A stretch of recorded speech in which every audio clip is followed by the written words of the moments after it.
Hello, hello. Hello, my friends. How's everybody doing? Ooh, it's a beautiful day. I just feel like and we're talking about the seasons. I feel like the season has shifted in some way here. Like it's not super hot like the summer. Like it's even been down in the 60s, but it feels like there is a shift in something. Yeah, I hear you. I'm still multi-layering all my clothing here in North Carolina. So it is winter in the morning and summer in the afternoon, and then back to winter at night. So we are knee deep in the layering season, that's for sure. But it's been really interesting. I'm so accustomed to the Florida life where everything stays the same color pretty much year round. It's more like I notice seasons more around fruit, which fruit comes out when and which doesn't. Here it's so much about each different tree and flower having its own time, and it's just so poetic and such a good lesson for how to lead my own life. So I've been learning a lot here. Yeah, it was a challenge to me moving to Florida and not experiencing the change in seasons because it did really um it did really impact your life when it is so extreme. And I even remember like being down here the first time I was down here for Christmas. I'm like, this isn't Christmas, this isn't holiday. And being here, I didn't really have any friends when I first got here. And so my husband and I went to the pool for Christmas. I was just like, this is Yeah, I was gonna the say, weirdest thing ever. yeah, I've had Christmas in a spaghetti strap tank top. Absolutely.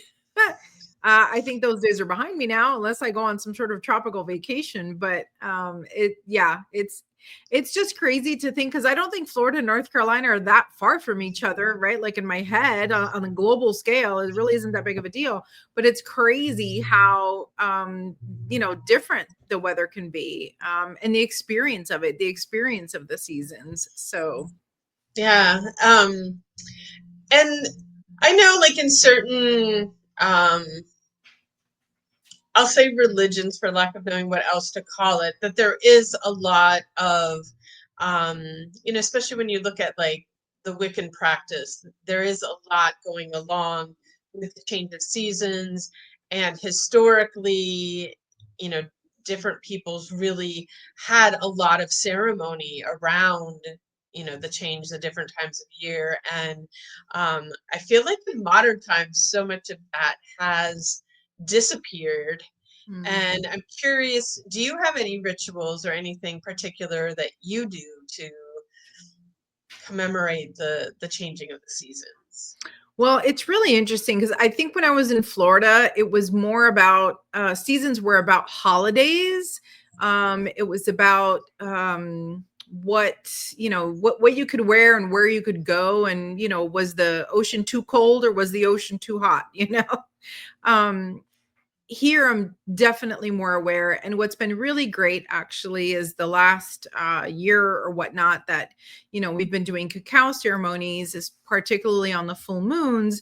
I've been paying a lot more attention to the indigenous names for the different full moons. So generally when we talk about full moons, we're actually referring to names that come from like the Farmer's Almanac, but each tribe, each nation has their own name for it. And so, like, even this past one, of course, I'm probably not going to be able to remember it, but it was like Duck Moon. And the one before was like Too Cold to Walk Moon. I'm getting it wrong. And I'll have to, I really need to have it in front of me. But, the moon, the name of the moon really described what was going on. And yes, I think the modernization of a clock and a calendar has one of the millions of things that have disconnected us from nature, right? Like not growing your own food means I don't have to worry about when is it planting season and when is it growing season and when is it deer season, and right. So all of these things have disconnected us. And for me, I'm definitely learning and leaning into the different, like you mentioned, like the pagan traditions are really focused on seasonalities, and that has been really neat. I've picked up a couple of really cool resources there. So like this past, turning of the wheel, I was able to go outside and grab little pieces of nature and bring them in, and put up a little, I don't want to say altar, but a little, I guess it is like an altar, like a little offering, to say thank you, kind of a thing. And when that season changes, then I will take all that and put that back outside again. So I do have friends that are really, really into it, and they have parties and they make the right food and they make the right offerings, and it's really kind of cool. I would definitely want to add more of that into my life for sure. When you were just talking, it took me to my grandmother, who like changed the whole decoration of her house with each change of the seasons. And it's spring, so we got to get all the spring decorations out. And I'd be helping her pulling stuff out and putting stuff away. She had the house that she lived in was really a 4-bedroom house, but the fourth bedroom, like, nobody ever needed that bedroom because there were just 2 kids, not 3. So the fourth bedroom became a storage room, and so she had this whole entire room to store all this stuff. And so, yeah, with the change of the seasons, with the change of the holidays, with the change, like, she would redecorate the entire house. And I'm like, yeah, I so cannot be bothered with that. But I but think it's really cool.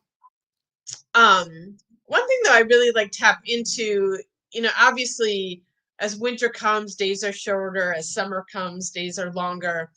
And not that I'm actually going to hibernate, but I do find that in wintertime I allow myself more rest and more ease and more comfort. And like, even yesterday, I forget what time it was. It was almost 8 o'clock, and because it was still light out here, I had no idea how late it was. And I was just going, going, going. And all of a sudden I looked at the clock and I'm like, wait, it's time for me to settle down and get ready for bed. But it's definitely the amount of sunlight that there is impacts how much energy we have, and how much drive we have to go and do things and get things done. Yeah, I also love considering food. I love food, in case you can't tell by looking at me. And I love eating seasonally. Like, I am a basic pumpkin spice latte kind of girl. So when fall is here, the pumpkin spice is out and about. I love doing like a simmer pot, just put it on my stove. I think I can pull off like 3 days of having like these amazing warm scents in the house. And then when it comes for spring, like the other day for my grand opening party here in Murphy, I did a blood orange honey cake, which was so spring. It just felt so good. I love all the seasons foods. I wish I hated them, but I don't. I love them all. And I love them all in the right time. So that's another way that I think I acknowledge, and participate in the seasons, because it feels good. Yeah. When you were talking about like eating with the seasons, um, I shop.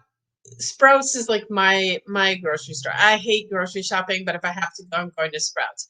And one thing I love is they label their stuff like it's peak season for this. So, like, like, that particular produce, whatever, is gonna taste good. And so a while back, the grapes were all labeled peak season, and we were just always buying grapes. And always, like, that was like dessert, was grapes. Like, you want something sweet, okay, we're eating grapes.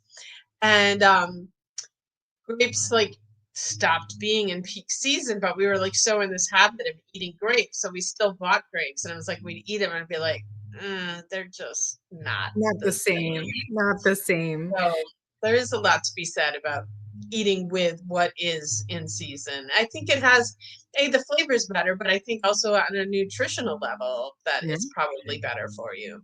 Totally. You know, when I went to Alohi, the retreat center that we're going to for our June retreat, I was on retreat there last June, and they have these beautiful plum trees along the path that's like right in front of all these little cottages. So I was able to literally walk up to the tree and just eat right off the tree, you know, and I haven't done that since I was a little kid, you know, when I was growing up, we had a lychee tree, oranges, limes, lemons, like a ton of citrus. And it was really neat to be able to eat off the tree. I actually took videos of myself because they were so juicy, but then like me eating a juicy plum is not an attractive look. So I didn't publish that. If you ask me nicely, I will show them to you privately. Nice, What's really nice. great is that it wasn't just me eating them. There was also a little black bear trying to, you know, grab them off the tree as well. So that was kind of cool. I really need to see in nature. Yeah. Well, I'm really hoping that those plums are going to be there available when we are there. And, you know, speaking of change of seasons, we will be there for the summer solstice. So for those who are really tuned in and celebrate that kind of stuff. So all of that is going to be in alignment with making this retreat super, super spectacular. So Yeah. if you haven't signed up, I'm there's a so few spots left. Please join us. I know. And we still have that one big VIP suite for the person who really wants to award themselves sometime. You know, I keep saying, I used to say, you know, indulge. And I'm like, at this point, this is not an indulgence. The more work and news I consume, indulge is not the right word. It is an absolute necessity.